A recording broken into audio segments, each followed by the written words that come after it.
നമ്മുടെ സർജറി കഴിയുന്നതിന് ഏകദേശം 2 ആഴ്ച മുന്നേ തന്നെ വണ്ടി കട്ടപ്പുറത്ത് കയറിയതാണ്. സർജറി കഴിഞ്ഞിട്ട് ഇപ്പോൾ 2 ആഴ്ചയായി. ഇനിയിപ്പോൾ അതൊക്കെ പൊടി തട്ടിയെടുത്ത് പുറത്തേക്കൊക്കെ ഒന്ന് ഇറങ്ങണം.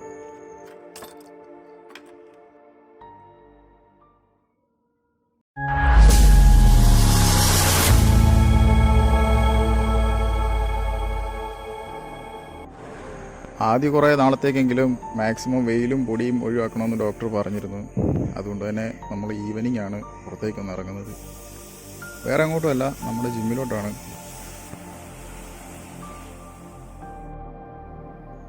ഞാൻ പോയി വന്നതിന് ശേഷം സർജറിക്കായി വെയിറ്റ് ചെയ്തിരിക്കുന്ന ആളുകളുണ്ട് അവിടെ. സോ അവരുടെ ഒരു ആദ്യ റിയാക്ഷൻ എന്താണെന്നും നമുക്ക് ഈ വീഡിയോയുടെ കണ്ട് മനസ്സിലാക്കാം.